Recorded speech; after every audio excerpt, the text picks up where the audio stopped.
रसिक मुरारी जी भजन बल गुरुदेव का प्राप्त किया। फिर एक दिन गुरुदेव से पूछा, हरि कैसे प्रसन्न होते हैं? तो उनका साधु सेवा से। यदि साधु सेवा नियम पूर्वक, दैन्यता पूर्वक, भाव पूर्वक की जाए तो भगवान संतों की जिह्वा से ही प्रसाद पाते हैं। स्वाद ले लेकर संतों की जिह्वा से पाते हैं। संतों का चरणामृत उतारा जाए, संतों की आरती की जाए, संतों को प्रसाद पवाया जाए तो भगवान बहुत जल्दी प्रसन्न हो जाते हैं। गुरु आज्ञा, श्री रसिक मुरारी जी ने संत सेवा का बड़ा ही विस्तार किया। रोज संतों का निमंत्रण। और आपको बताए, धनी बनना हो तो बिल्कुल सरल उपाय है, अकाट्य उपाय है। धनी सब बनना चाहते लेकिन पाप करके बनना चाहते, अधर्म करके बनना चाहते, दूसरों को लूट करके। हाँ, बोले शॉर्टकट से, तो शॉर्टकट से ऐसा मरोगे कि फिर निकलने को नहीं मिलेगा इस माया समुद्र से। ध्यान रखना, ये जो सोचते हैं ना बहुत जल्दी धनी बन जाने के लिए, एक उपाय है, बहुत जल्दी कृपा हो जाएगी, बहुत जल्दी धनी बन जाओगे। क्या? संतों की सेवा शुरू कर दो। श्री नथियाबाई जी जब वृंदावन आई तो महिमा सुनने को मिली संत सेवा। तो उनका, मुझ गरीब से क्या संत सेवा होगी? तो चून मांग के लाती, उपला बिन लेती, उससे रोटी बनाती। और कोई भिक्षा जाता होता करने, साधु बुलाए, बाबा आ जा, मोटी मोटी लाल लाल रोटी सेक कर पवाती। अब धीरे धीरे भिक्षा से जाने वाले साधु उनके यहां जाने लगे। रोज मांगना, मांग कर लाना, बनाना, पवाना। पवा के बैठी, इतने में फिर संत आ गए, लाओ माई, फिर आटा लगाया, फिर कभी ना नहीं किया। एक दिन वो हुआ कि बोरा में लद लद करके अन्न और व्यवस्थाएं, और बिहारी जी स्वयं एक दिन वो गाड़ी में लद करके आ रहे थे, आटा और सब सामग्री लेने गई थी मैया, और वर्षा होने लगी तो छाता मैया को दिया और आप लालटेन लिए हुए और कहे, आओ मैया इस रास्ते से आओ। बैलगाड़ी थी ऐसे। तो सोचा ये नौ किशोर 14 वर्ष का बालक कितना कृपालु है, ऐसी वर्षा में स्वयं भींजता हुआ हमें छाता दे, क्योंकि संतों का अन्न है।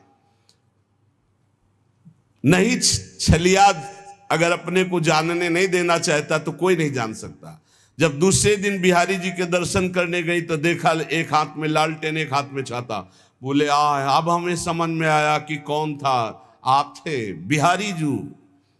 श्री महामहिम परम भागवत सुदामा दास जी महाराज बिल्कुल इसी पद्धति से संत सेवा शुरू की थी। गौओं के उपले बिन कर लाना और आटा मांगकर संतों को रोटी बनाना और पवाना। और आज सैकड़ों संतों का रोज प्रसाद होता है। तब से लेकर अभी तक रोज संत सेवा, सैकड़ों संतों के आसन लगे हुए, सैकड़ों संतों को भोग प्रसाद पवाया जाता है। रसिक मुरारी जी ने गुरु आज्ञा का पालन, संत सेवा करनी। पर संत सेवा का बहुत कठिन व्रत है, बहुत कठिन व्रत है, क्योंकि अलग अलग स्वभाव के संत, अलग अलग भाव के संत। ध्यान से सुना जाए, संत सेवी भाव रखने वाले उपासक। आपकी एक विलक्षण भावना थी, सब संतों का चरणोदक उतारते।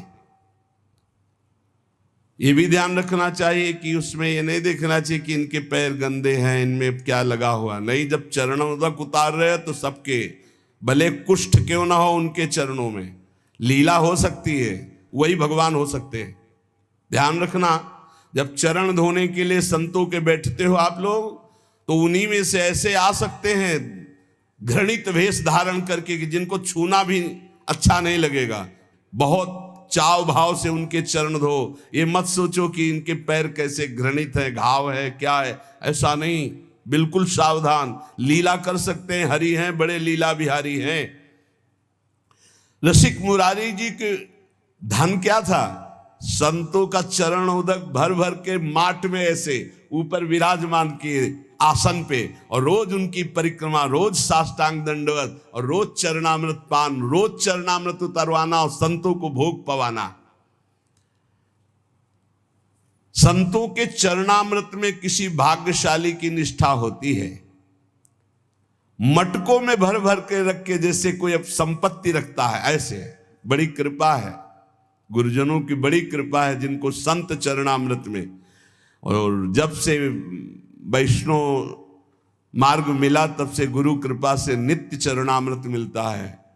500 वर्ष पहले महापुरुषों के जो चरणामृत है वो आ करके अपने आप कृपा करके दे गए। ये तुलसीदास जी का चरणामृत है, ये अमुक संत का चरणामृत है। तो गुरु कृपा से बहुत से पात्रों में चरणामृत ऐसे रखा, रोज दर्शन, रोज पान, रोज सौभाग्य मिलता है। चरणामृत उसकी पूजा करते, आरती उतारते, परिक्रमा करते, दंडवत करते संतों के चरणामृत की। चरणामृत की निष्ठा जबान में सबसे पहले चरणामृत। कई बार ये लीला होती, वहां अलग चरणामृत, यहां अलग चरणामृत रखा, पहले चरणामृत, फिर जो कुछ बाल भोग जो भी ले, पहले चरणामृत, भोजन तो पहले चरणामृत। चरणामृत की निष्ठा होनी चाहिए, ऐसा नहीं कि भोजन देखा टूट पड़े। श्रीधर बाबा जी की हमने निष्ठा देखी, अगर चरणामृत बोले बाबा चरणामृत तो संपन्न हो गया, तो फिर प्रसाद नहीं पाते, फिर दूसरे दिन चरणामृत जब मिलेगा तभी प्रसाद पाएंगे। बड़ी निष्ठा होनी चाहिए चरणामृत में, संत चरणामृत में। कभी कभी विचित्र लीला हुई, संत चरणामृत उतारा गया और 4 दिन के बाद दुर्गंध प्रकट हो गई। अब इतनी कीमती चीज कैसे फैला दे? तब फिर आया कि उसको ढक्कन खोल के रख दो 10 दिन, अपने आप सब खत्म और निर्मल। ऐसा कभी चरणामृत हो तो फेंकना नहीं, उसको बड़े ढक्कन वाले में ऐसे पात्र में रख के ढक्कन खोल के ऊपर से महीन कपड़ा रख कर छोड़ दो, वो 10-15 दिन में एकदम बहुत स्वादिष्ट और उसकी दुर्गंध खत्म हो जाएगी। लीलाएं होती हैं, उसको दुर्गंध समझ के फेंक मत देना। वैष्णव जनों की ये निष्ठा होती है, चरणामृत से बहुत दिव्यताएं प्राप्त हो जाती, बहुत दिव्यताएं प्राप्त होती है। जब तक गुरु वचनों पर विश्वास नहीं होता तब तक बल नहीं आता अध्यात्म का। आपके हृदय में संत वैष्णवों के प्रति अपार सुख देने की भावना आ गई, क्योंकि गुरुदेव ने कहा संत सेवा में ही भगवान की प्राप्ति होगी।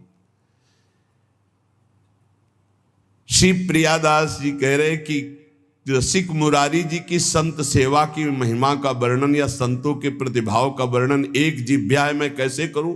मतलब इतनी अपार संत सेवा की भावना, मेरी बुद्धि थकित हो जाती इनकी महिमा देख करके संत सेवा की। आप बड़े समारोह से श्री गुरु उत्सव मनाया करते थे, उसमें पूरे दिन कथा कीर्तन सत्संग भोज भंडारा होता रहता था, सब संतों को बड़ा सुख प्रदान करते थे। यह उत्सव 12 दिन तक लगातार गुरु उत्सव चलता, 12 दिन भक्तों की भीड़ रहती, जो देखने में अत्यंत आनंद प्रदान करने वाली होती है। गुरु उत्सव, इस उत्सव का नाम दंडोत्सव है। इस संबंध में कथा आती है कि इनके गुरुदेव श्री श्यामानंद जी श्री वृंदावन में जब वास करते थे तो नित्य प्रति सेवा कुंज में सोहनी लगाते थे। सोहनी लगाना हमारे ब्रज की बहुत बड़ी उपासना है, जिसे साधारण भाषा में कहते हैं झाड़ू लगाना, तो यहाँ सोहनी लगाना कहते हैं। तो रोज सेवा कुंज में सोहनी लगाते थे।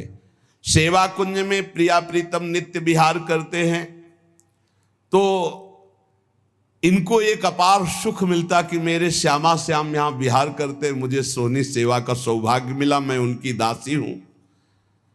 बाहर वो सोहनी लगाते समय बड़े गौर से वो एक एक लता के नीचे एक एक चरण चिन्ह को देखते, कहीं प्रियालाल के चरण चिन्ह तो नहीं है, कहीं किसी लता के नीचे प्रियालाल विराजमान तो नहीं हुई।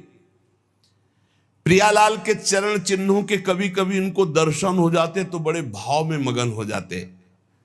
कभी कभी युगल चरणारविंद के दर्शन होते। कैसे पहचान होती कि ये प्रियालाल के चरण चिन्ह? क्योंकि प्रियालाल के चरण में 19 चिन्ह हैं, चरण चिन्ह। सबके साधारण चरण ऐसे, प्रियालाल के चरणों में चरण चिन्ह हैं, उनको देखकर पहचान होती ये युगल सरकार के चरण चिन्ह हैं।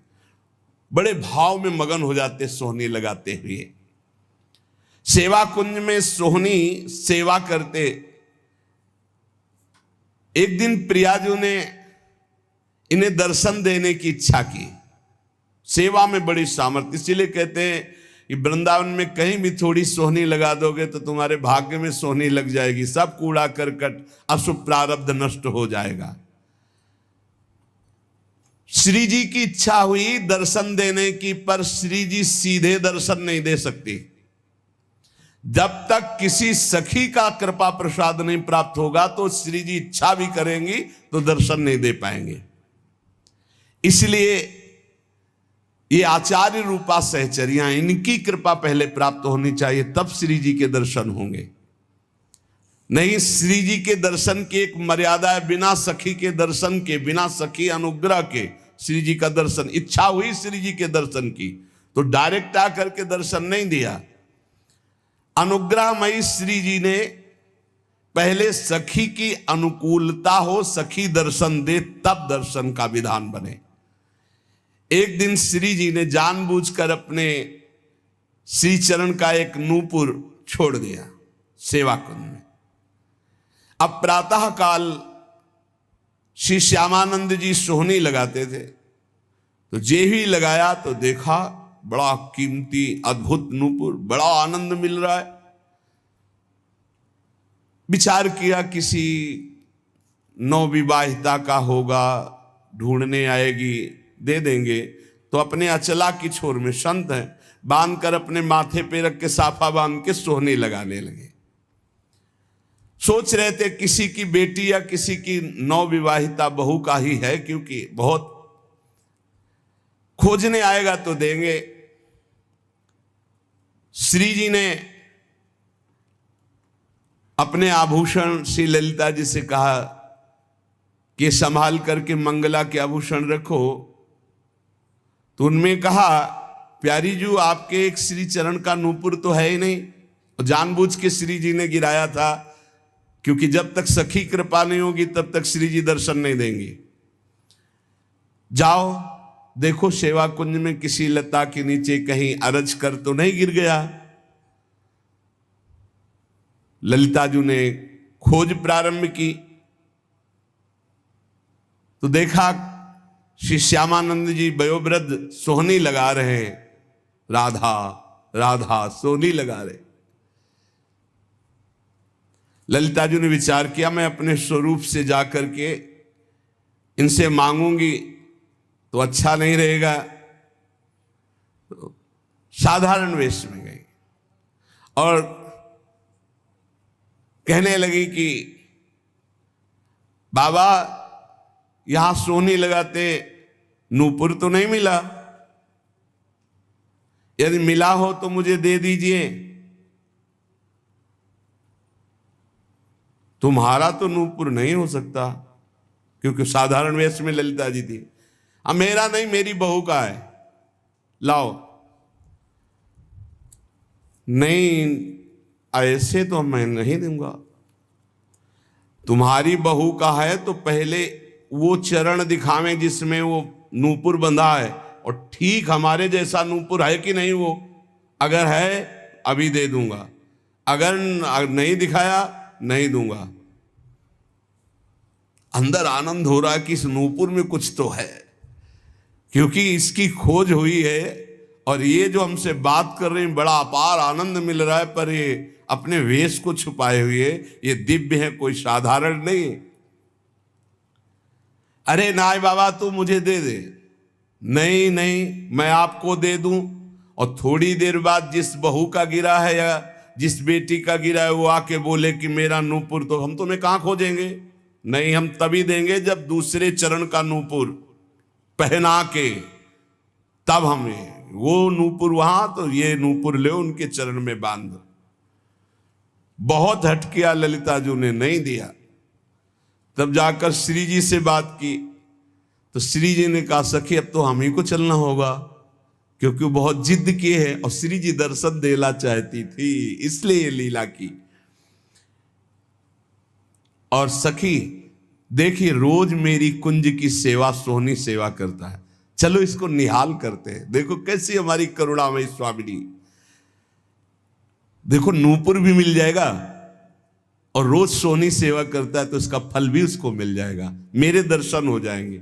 श्री जी उतावली है दर्शन देने के लिए, इसलिए हमारी स्वामिनी जैसा स्वभाव किसका, सहज स्वभाव पर्यो नवल किशोरी जू को मृदुता दयालुता कृपालुता की राशि है।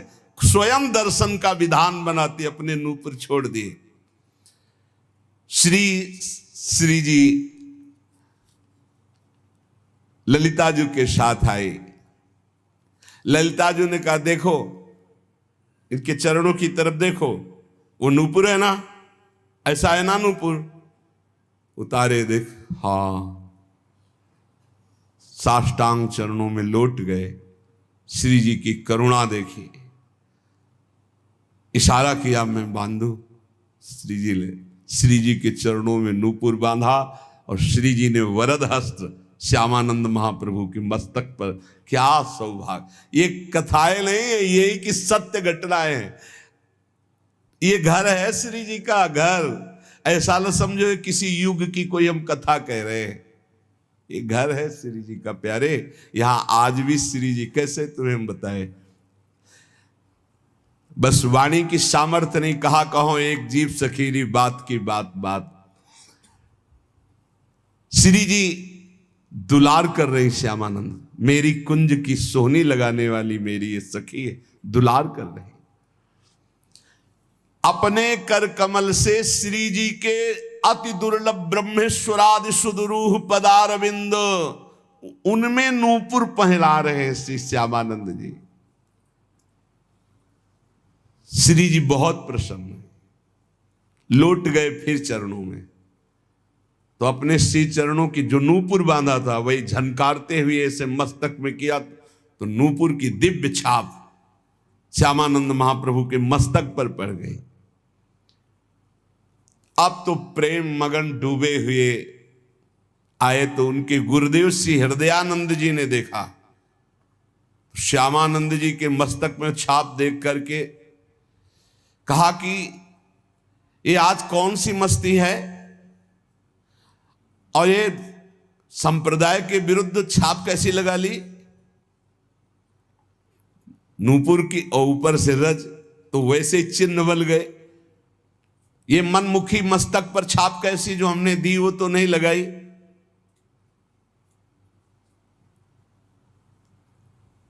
अब उन्होंने जानबूझकर थोड़ी, ये तो श्री जी का कृपा प्रसाद प्राप्त हुआ था। उन्होंने कहा कि ये मनमुखी छाप गुरुदेव नहीं है, ये इष्ट देव ने छाप लगाई है। डांट करके कहा नहीं नहीं, ऐसा लगता है, देखो ध्यान से समझने की बात है कि भला श्री जी ऐसे कैसे, देखो बड़े यहां रहस्य की बात है। यदि दैन्य होकर आप भगवत आराधना में हो तो गुरु को भी पता नहीं लग सकता, ऐसी शिष्य की ऊंचाई हो सकती है।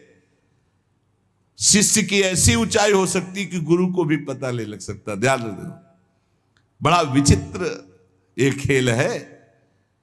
दैन्यता से नाभाजी सेवा में लगे हैं, तो अग्रदेवाचार्य की जहां स्थिति मानसिक सेवा में, वहां वो तो विचार में लगे, वो पंखा से हटा दिया जो जहाज डूब रहा था सेवक का, उसको कितना बड़ा महान ये बात है। शिष्य की मानसिक स्थिति गुरु को पता हो, ये कोई बड़ी बात नहीं, लेकिन गुरु की मानसिक स्थिति में शिष्य का प्रवेश हो जाना ये बहुत बड़ी बात है।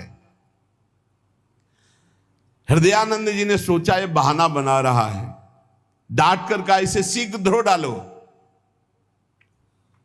जो आज्ञा। श्यामानंद जी ने बहुत धोया, रगड़ रगड़ के, छाप नहीं छूटी। श्री जी की लगाई हुई चिदानंद छाप कैसे छूट सकती। हृदयानंद जी ने तो यह अर्थ लगाया कि इन्होंने ठीक से धोया नहीं, अतः स्वयं बोले इधर आओ, और रगड़ रगड़ के इतना घसा कि मस्तक से रक्त निकलने लगा, पर छाप नहीं छूटी।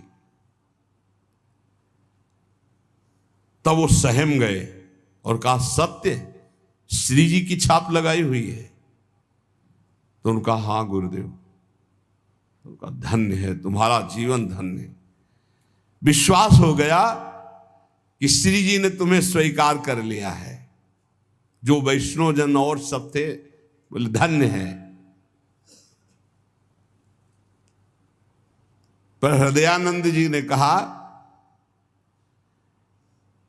कि फिर भी हम ये मानेंगे कि तुमने हमारे तिलक की जगह छाप लगाई, इसलिए अपराध है। इसलिए हम वैष्णव समाज में दंड निर्धारित करेंगे।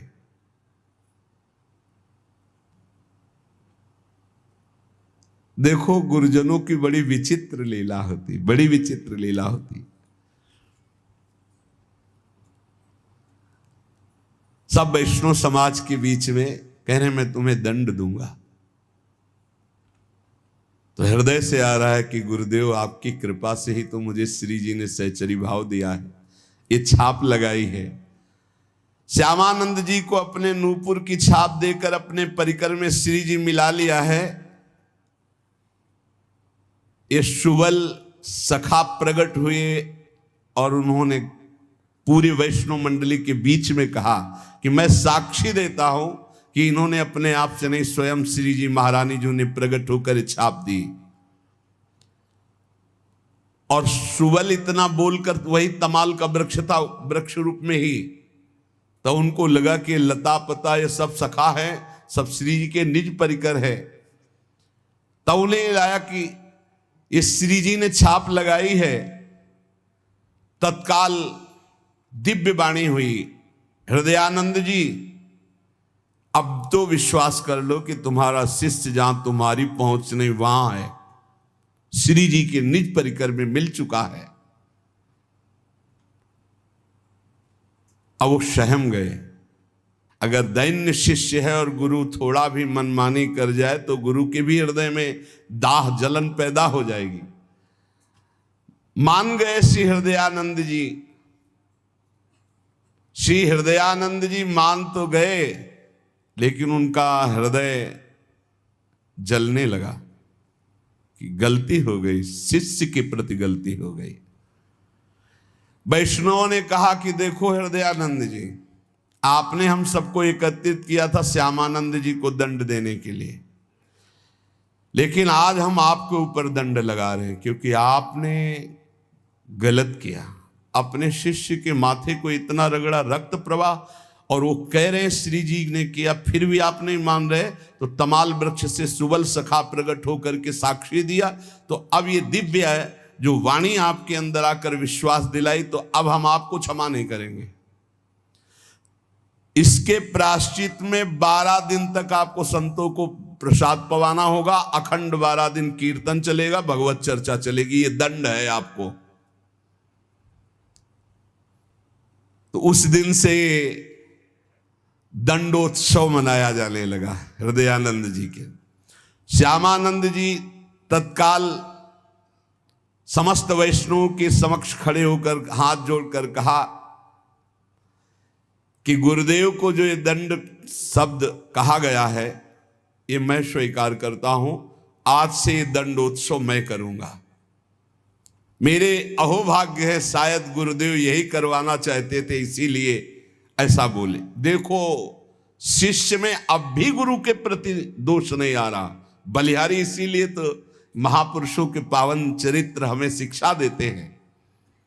वैष्णवों ने कहा धन्य है, धन्य है, धन्य है श्यामानंद जी, धन्य है तुम्हारी गुरु भक्ति। और संतों ने स्वीकृति दे दी।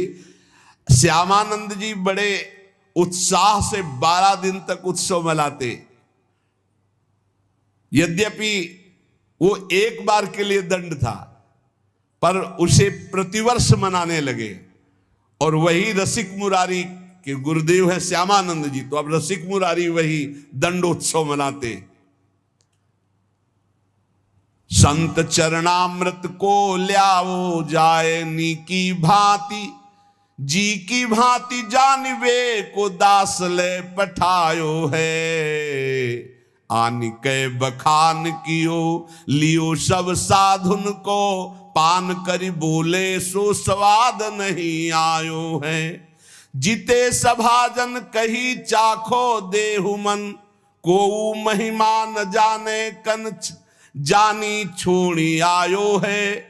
पूछी कही कोढ़ी एक रह्यो, आनो ल्यायो पियो दियो सुख पाए, नैन नीर ढरकायो है।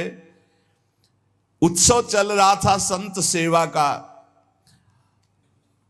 प्रसाद पवाने के पहले सब संतों का चरणामृत उतारा जाता था और सीधे वो चरणामृत रसिक मुरारी जी के पास जाता और वो चरणामृत पी करके प्रफुल्लित हो जाते। आज जब संतों का चरणामृत दिया गया तो रसिक मुरारी जी बोले क्या बात है, आज संत चरणामृत में मुझे वो प्रफुल्लता, वो आनंद, वो स्वाद नहीं मिला। जितने वहां उपस्थित थे सब लोगों ने पान किया, उनका नहीं है तो वैसे ही जैसे रोज उतरता है, उनका नहीं, आज हमें स्वाद नहीं मिल रहा है, संत चरणामृत का हमें आनंद नहीं मिल रहा है। भला और लोगों की स्थिति क्या कि वो इस बात को जान पाते। आपने कहा कोई अपराध कर दिया संतों का, किसी संत के प्रति तुम्हारी घृणा बुद्धि हो गई, इसलिए चरणामृत उतारने पर भी आज स्वाद नहीं मिल रहा। बुलाओ चरणामृत उतारने वाले संतों को। बुलाया गया। किसी संत के प्रति कोई अपराध? तो उनका एक संत आए थे, कोढ़ी, कुष्ठ था उनके शरीर में, पैरों में भी, तो उनका चरणामृत नहीं धोया और उनको हटा दिया। अरे इसीलिए ये अपराध समस्त संतों के चरणामृत का प्रभाव छीन कर दिया, वो स्वाद नहीं। भगवत प्रसाद चरणामृत का दिव्य स्वाद तो निष्ठावान पुरुषों को ही अनुभव में आता है। स्वयं रसिक मुरारी जी उठे और उन संत की खोज की, उनको बुलाया और उनका चरणामृत उतार कर, सोचो पैरों में गलित कुष्ठ, मवाद आदि, निष्ठा काम करेगी? शिष्यों ने तो इसीलिए हटा दिया था कि ये चरणामृत गुरु जी के पास थोड़ी पहुंचाएंगे। स्वयं रसिक मुरारी जी ने चरणामृत उतारा और चरणामृत पान करके नेत्र प्रवाहित करते हुए कहा, आहा आज स्वाद आया है। ये संत निष्ठा, ये संत निष्ठा, संत सेवा बहुत कठिन है, ये बात ध्यान रखिएगा। हो सकता है आप चरणामृत उतार रहे हैं और आपको लात मार दें। कैसे उतारता है? इतनी जोर से उतारता है चरणामृत।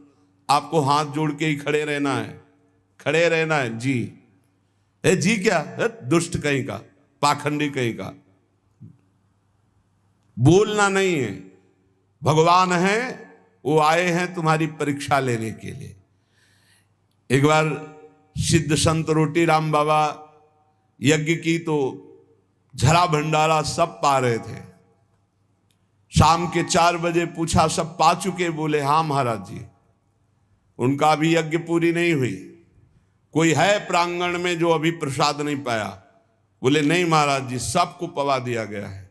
उठे गए तो देखा एक आम के वृक्ष के नीचे शरीर एकदम छीड़काए, ऐसे मार्किन ओढ़े पड़े, मार्किन हटाई।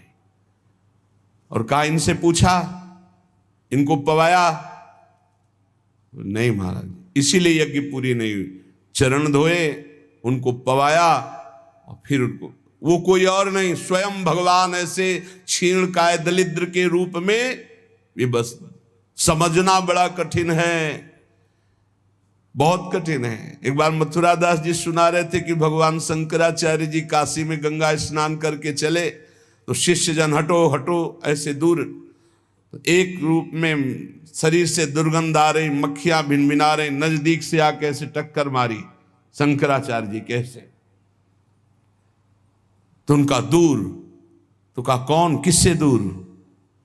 क्योंकि शंकराचार्य जी है ना, कौन किससे दूर? शंकराचार्य जी इनका दूर। तो कहा कौन किससे दूर?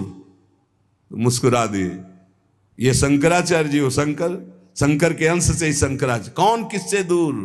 ना जाने किस वेश में भगवान आकर के। हाँ, इसलिए बहुत आदर से, कोई भी कैसी भी परिस्थिति में मेरा नारायण मेरा हरि उस रूप में हो सकता है। स्वयं रसिक मुरारी जी ने जाके चरणोदक उतारा। जो भगवान के चरणारविंद की प्रीति प्राप्त करने के लिए भगवत भक्तों की आराधना करते, उनमें मान नहीं रहता। ये बहुत सूक्ष्म विषय है। सब ही मान प्रद आप अमानी, मान रहित हो जाना। एक दिन की बात है, नृपति समाज में विराजमान भक्तराज, कहें भी विवेक को कहानी प्रभाव है। तहां एक ठोर साधु भोजन करत रोर, देवो दूजी सोटा संग कैसे आवे भाव है। पातरी उठाए श्री गोसाई पर डारी दई, दई गारी सुनी आप बोले देखियो दाव है। शीत सो विमुख में तो आनि मुख मध्य दियो, कियो दास दूर संत सेवा में चाव है। एक बार रसिक मुरारी जी राजाओं के समाज में विराजमान होकर के यही बात कह रहे थे कि बड़े से बड़े साधन से जो प्राप्त नहीं होता वो संत सेवा से प्राप्त हो जाता है। जो मनोयोग पूर्वक संत सेवा करता है उसको बड़ी ऊंचाई की स्थिति प्राप्त होती है। इतने में बड़े राज समाज में बैठकर एकांत में चर्चा करो, उधर संत सेवा और हल्ला मचा, गाली गलौज ये सब। देखो ये ध्यान रखने का विषय है, संत सेवा में भगवान ऐसे ही लीलाएं करवाएंगे जिससे तुम्हें दोष दर्शन हो जाए। एक संत भगवान बोले पत्तल लगाई, बोले एक पत्तल और लगाओ। बोले किस बात के लिए, एक ही पत्तल में तो सबको पाना होता है। बोले एक पत्तल अभी पाएंगे और एक पत्तल शाम के 4 बजे उस समय पाएंगे। सोटा काम है, सोटा भांग उसी से घोटते थे।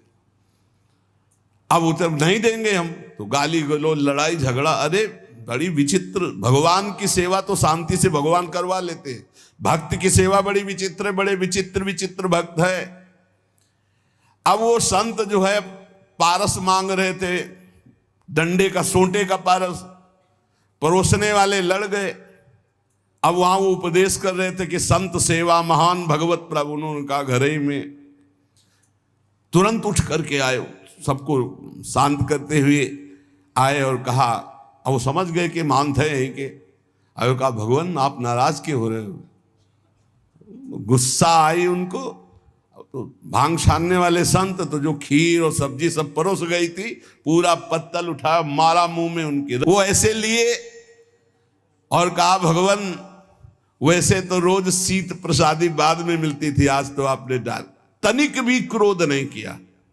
जानबूझ करके कोई अपराध करो मत, यदि तुम्हें वो पीट देते हैं और हमें ये सुनने को मिलता है कि आपने कुछ नहीं कहा, आपको 2 थप्पड़ मारे, तो हमारी छाती फूल जाएगी। अगर ये सुनने को मिला कि 4 जवान चढ़ के खूब, तो हमको रोना आएगा कि हमारी बात तुम नहीं समझ पाए। मेरे प्रभु आए और तुमने प्रभु के साथ, बिल्कुल प्रभु हैं, सब में प्रभु हैं, फिर साधु में तो है ही है। और जहां साधु सेवा होती वहां लीला ऐसी करेंगे प्रभु। इसीलिए बहुत साधु सेवा कठिन व्यवहार है। रसिक मुरारी जी के मुख पे पूरा पत्तल मारा, गुस्सा जानी चाहिए, लेकिन उन्होंने ऐसे एक सीत भी नहीं गिरने दिया। और इतना ही नहीं, रसिक मुरारी को कटुवचन गालियां भी देने लगा खड़े होकर के महात्मा। अपने सब जनों को रोका और कहा कि बड़ी कृपा हुई, आज हमें शीत प्रसाद मिला, आप तो बहुत करुणामय हैं। 2 पत्तल लगाओ। 2 पत्तल लगाए और अपने संत से कहा तुम्हारे अंदर सेवा का भाव नहीं, आज से तुम्हारी परोसने की सेवा से तुम्हें बहिष्कार किया जाता है, निकाला जाता है। ऐसे संत के साथ बर्ताव करते हैं। अब संत सेवा में जिसकी प्रबल निष्ठा होती है वो कभी संतों में दोष दर्शन नहीं करता। और संतों में दोष दर्शन ना हो ये बड़ी कठिन बात है, क्योंकि उनके व्यवहार ऐसे होते हैं, व्यवहार होते हैं। बड़े बिलक बिलक संत होते हैं, बहुत बिलक बिलक संत होते हैं। बाग में समाज संत चले आप देखिबे को, देखत दुरायोजन हुक्का सोच पर्यो है। बड़ो अपराध मान साधु सन्मान, चाहे घूमी तन बैठ कही देखो कहूं धर्यो है। जाय के सुनाई दास काहू के तमाखू पास, सुन के हुलास बढ़ो आगे आनी करो है। झूठे ही उसास भरी साचे प्रेम पाए लिए, किए मन भाए ऐसे शंका दुख हरो है। एक दिन रसिक मुरारी जी ने सुना कि सामने वाले बगीचे में संत समाज आई हुई है, मंडली। तो आप बड़े भाव से दर्शन करने के लिए चले। संतों के लिए बहुत सावधान होकर के जाइए, उनके प्रति दोष दर्शन न हो तो संत दरस जिम पातक, दर्शन मात्र से पाप का नाश हो जाता है। अब उनमें एक संत हुक्का पी रहे थे, जे भी देखा रसिक मुरारी जी तो तत्काल हुक्के को छिप, रसिक मुरारी जी की बहुत पैनी दृष्टि से देखा कि ऐसे समय में आ गए कि संत को संकोच हो गया। बहुत उदार हृदय के थे। आपको आते देखकर कि इतने महान संत आ रहे हैं, क्या सोचेंगे कि संत मंडली में संत जन हुक्का पीते हैं।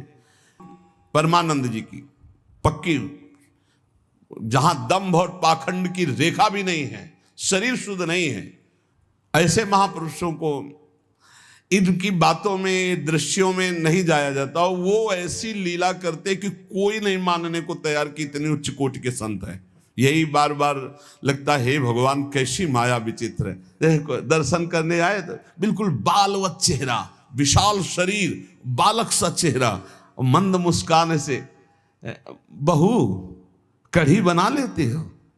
हाँ स्वामी जी, बहुत वर्ष हो गए कढ़ी नहीं पाया, मिलेगी थोड़ी कढ़ी? तो स्वामी जी घर से बना के ले आओ कढ़ी, ले आओ। और कढ़ी लेने चली गई। तो भैया तुम्हारे गाय है? बोले हाँ स्वामी, रबड़ी नहीं पाया बहुत दिन।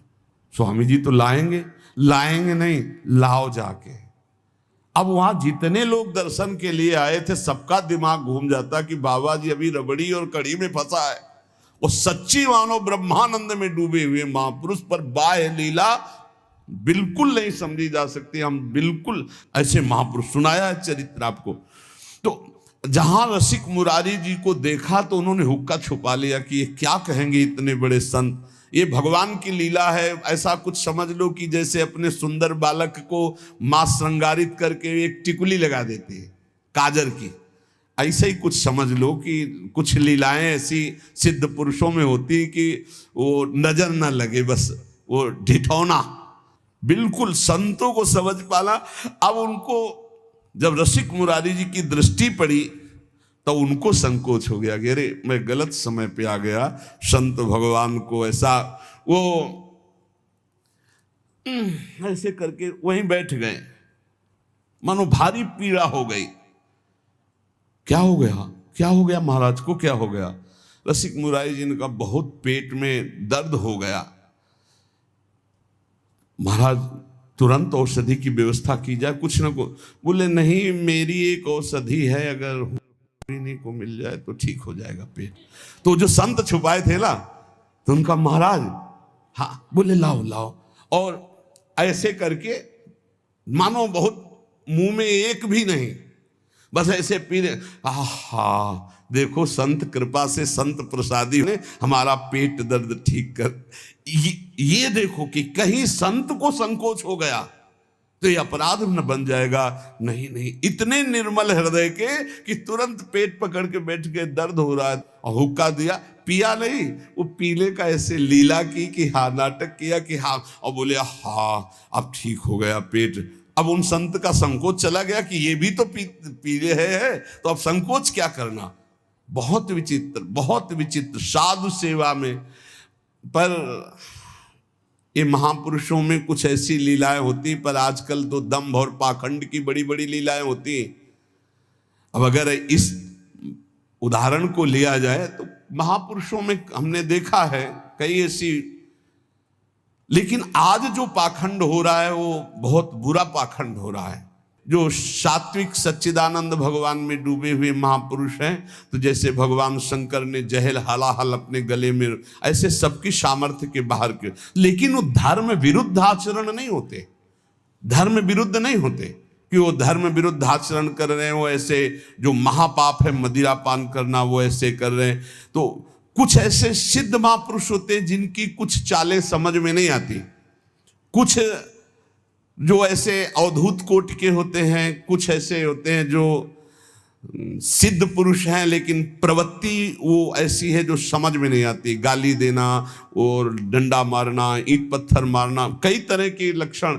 लेकिन अपने को जो कार्य बनने वाला है वो आचार्य कोटि के महापुरुषों से, जिनका आचरण शास्त्र सम्मत है और जो शास्त्र के ज्ञानी हैं। हम ऐसे सिद्ध महापुरुषों से अपराध ज्यादा कर बैठते हैं, लाभ नहीं ले पाते, क्योंकि उनके ऐसे विचित्र कोटि के आचरण होते हैं कि संशय हो जाएगा कि ऐसा कैसे हो सकता है, ऐसा कैसे हो सकता है। और वो अंदर से सच्ची मानिए बिल्कुल निर्लेप है, कहीं कोई आसक्ति नहीं, कहीं कोई दोष नहीं, पर बाहरी कुछ ऐसी लीलाएं होती। तो रसिक मुरारी जी ने भी वो लीला करके उन संत का संकोच दूर किया।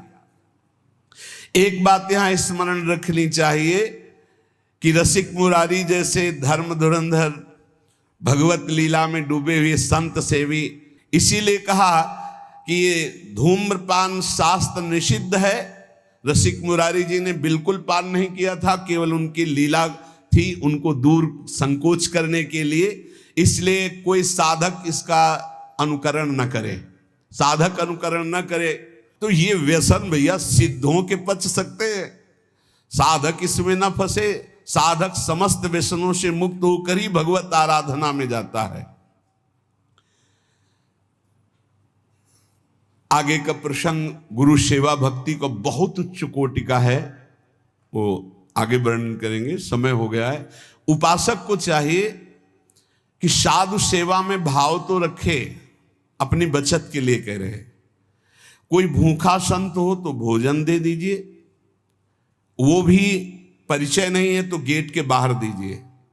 बहुत परिचय घर में पुरुष सदस्य हैं तो बैठाल करके, यदि आपका श्रद्धा कर तो बैठाल करके। अगर कोई अर्थ मांगता है तो मत दीजिए। आपका परिचय है कि ये अर्थ हमारा जाकर के सार्थक होगा तो भले, नहीं तो अर्थ का दान बहुत होश से कीजिए, नहीं उससे पतन होने के बहुत चांस है। क्योंकि आजकल कोई संप्रदाय आचार्य से दीक्षित होकर भगवत प्राप्ति के लिए वेश धारण करना बहुत कम हो गया है। इससे आपकी ये जो साधु निष्ठा है उसमें अंतर आ सकता है। इसलिए अपनी तरफ से बहुत सावधान रहें कि किसी का दोष दर्शन न हो, किसी की निंदा ना हो, इसके लिए किसी से व्यवहार ना हो। अगर कोई साधु दरवाजे पे आ जाता है, अपरिचित है, तो गेट के बाहर अन्न देने की चेष्टा करें, वो भी घर के किसी सदस्य से। हाँ, कि भोजन पानी आपको मिल सकता है, वो भी गेट के बाहर भिक्षा रूप में दे दीजिए। परिचय का है तो फिर घर में भले पवा दो अगर घर के सदस्य हैं तो, नहीं तो पता नहीं कौन किस रूप में, जैसे भगवान मिल जाए ऐसे कौन किस रूप में पाखंड हो, किस रूप में दम्भ हो। इसलिए हम साधु सेवा के प्रति श्रद्धा बढ़ाने की बात कहते हैं, पर सावधान होते हुए। सावधानी नहीं रहेगी तो फिर आपका साधन पथ बिगड़ जाएगा, क्योंकि बहुत ही कलिकाल का जो मलिन स्वरूप है वो विकसित जो देखा जाता है, तो बहुत डर लगने लगा है कि हमारी साधुता बड़े खतरे में पड़ गई है, बड़े खतरे। जहां कहा गया साधु ते होए न कारज हानि, तो बड़े खतरे में हो गई है। बहुत सावधानी रखें, अपनी साधु श्रद्धा बढ़ाने के लिए ज्यादा संपर्क न रखें। अगर कोई आ जाता है तो उस समय भगवान जैसी प्रेरणा करें, उनका स्वागत कर, वस्त्र दे देना, पानी दे देना, मधुर वचन बोलना, भोजन दे देना, इस सब के लिए अतिथि देवो भव। अर्थ देने के लिए बहुत सावधानी से अर्थ दिया जाए, जहां हमारे अर्थ का ठीक धर्म पूर्वक प्रयोग होगा। नहीं तो अगर अर्थ ऐसे मनमानी दे दिया जाए, उसका अधार्मिक क्रियाओं में प्रयोग होगा तो आपको भी उसका फल मिलेगा, अर्थात अधर्म क्रिया का दंड का भागी आप भी बनेंगे, क्योंकि आपका अर्थ उस अधर्म क्रिया में गया। इसलिए पात्रता देखी जाती है अर्थ देने के लिए। भोजन पानी और वस्त्र देने के लिए पात्रता की जरूरत नहीं। कोई भी हो, साधु वेश में हो या ना हो, कोई कह रहा मुझे भूख लगी है, उसे भोजन पवा दो। कोई सर्दी में कांप रहा है, उसे वस्त्र दे दो। कोई बीमार है, उसको औषधि दे दो, पैसा नहीं, उसको जाके औषधि दिलवा दो। इन सेवाओं से भगवान की कृपा की प्राप्ति होती। खूब नाम जप करो, इसी जन्म में भगवत आराधना के बल से भगवत प्राप्ति हो जाए, यही जीवन का परम लाभ। शेष चर्चा आगे। श्री राधा वल्लभ लाल की।